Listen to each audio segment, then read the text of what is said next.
Assalamualaikum warahmatullahi wabarakatuh. Pemirsa beriman, Aisyah adalah satu-satunya istri Rasulullah Shallallahu Alaihi Wasallam yang dinikahi dalam keadaan masih gadis. Rasulullah menikahi Aisyah yang berusia 6 tahun, tepat pada bulan Syawal tahun ke-10 kenabian di Mekah, atau sekitar 3 tahun setelah sang istri pertama, Khadijah binti Huwailid, wafat. Lalu, apa yang membuat Rasulullah Shallallahu Alaihi Wasallam mempersunting Aisyah? Padahal Rasulullah Shallallahu Alaihi Wasallam juga sudah menikahi Saudah binti Zam'ah. Di sisi lain, Mut'im bin Adi juga pernah menanyakan kepada Abu Bakar akan mengawinkan Aisyah untuk anaknya, Zubair, sebelum utusan Rasulullah Shallallahu Alaihi Wasallam menanyakan hal yang sama.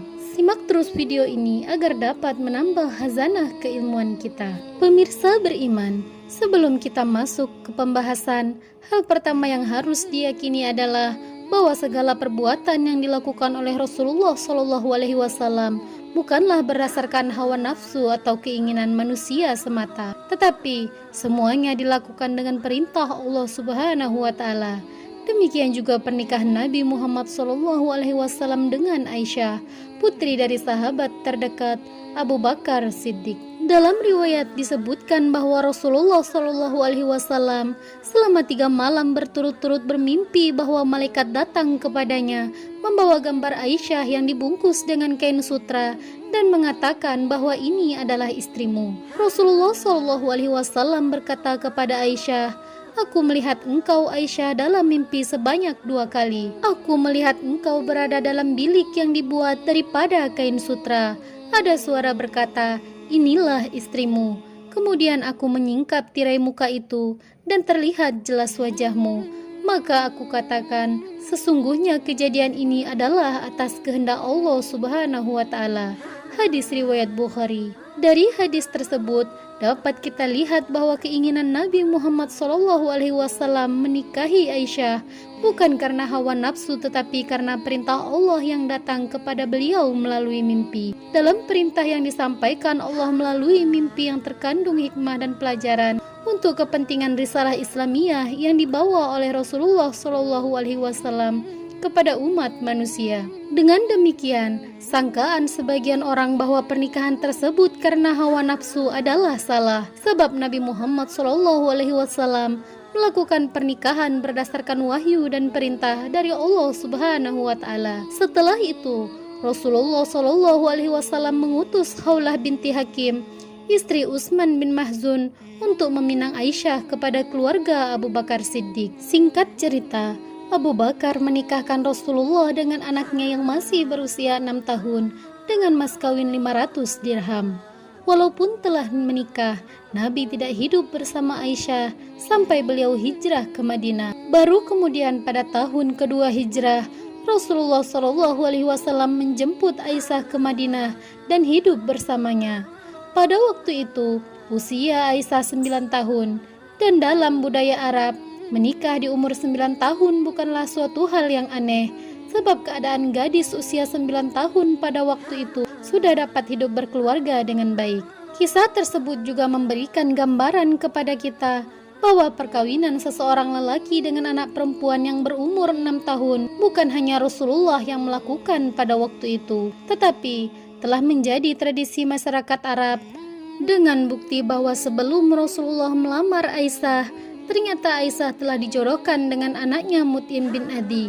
Hanya saja Mut'im memutuskan perjodohan tersebut. Sejarah mencatat bahwa Mut'im memutuskan perjodohan sebab Abu Bakar dan keluarganya telah memeluk agama Islam, sehingga jika perjodohan diteruskan akan membuat malu bagi keluarga Mut'im di depan masyarakat jahiliyah. Di antara hikmah Nabi menikah dengan Aisyah dalam usia muda adalah dengan usia tersebut, maka Aisyah mudah menghafal segala kejadian yang terjadi, sehingga semua kejadian tersebut dapat diriwayatkan dan diceritakan semula kepada para sahabat, dan merupakan hadis yang sangat berguna bagi kehidupan umat Islam. Aisyah hidup bersama Nabi selama 9 tahun, sehingga pada waktu Nabi meninggal, usia Aisyah masih 18 tahun. Dengan demikian, Maka segala kejadian dalam kehidupan Nabi dapat diingat oleh Aisyah dengan baik, sehingga sejarah riwayat hadis mencatat bahwa Aisyah meriwayatkan 2210 hadis, sehingga sebagian ulama berkata bahwa seperempat hadis-hadis hukum syariat telah diriwayatkan oleh Aisyah. Hadis-hadis tersebut lebih spesifik tentang kehidupan berumah tangga antara Aisyah dan Rasulullah SAW yang sampai saat ini patut diteladani. Misalnya, Aisyah pernah meriwayatkan hadis-hadis tentang bagaimana cara Nabi berpuasa, sholat, hingga mandi wajib. Aisyah mengajarkan sahabat tentang hadis hukum, dan pada masa Khalifah Abu Bakar, Umar, dan Utsman, Aisyah sering memberikan fatwa hukum. Urwa bin Zubair berkata bahwa beliau tidak pernah menemui seorang ulama yang lebih baik daripada Aisyah, terutama dalam bidang Al-Quran, faraid, halal dan haram, kedokteran, dan juga sejarah Arab. Atas jasa Aisyah tersebut, beberapa julukan disematkan kepada Aisyah, diantaranya sebagai Ummul Mukminin atau ibunya kaum mukmin. Seandainya Nabi tidak menikah dengan Aisyah, maka banyak peristiwa yang terjadi dalam keluarga Rasul tidak dapat dicatat lagi, sebab kebanyakan istri Nabi selain Aisyah adalah sudah berumur. Oleh sebab itu, perkawinan Nabi dengan Aisyah dalam usia muda menyimpan manfaat bagi umat Islam dan manusia sampai akhir zaman. Sebab dengan demikian setiap peristiwa yang terjadi dalam kehidupan pribadi Rasulullah bersama dengan istri-istrinya dapat diingat dengan baik dan dicatat dalam sejarah penulisan hadis. Wallahu alam bisawab. Pemirsa beriman, dukung channel ini agar terus dapat menebar manfaat dengan cara klik like, subscribe, dan share. Wassalamualaikum warahmatullahi wabarakatuh.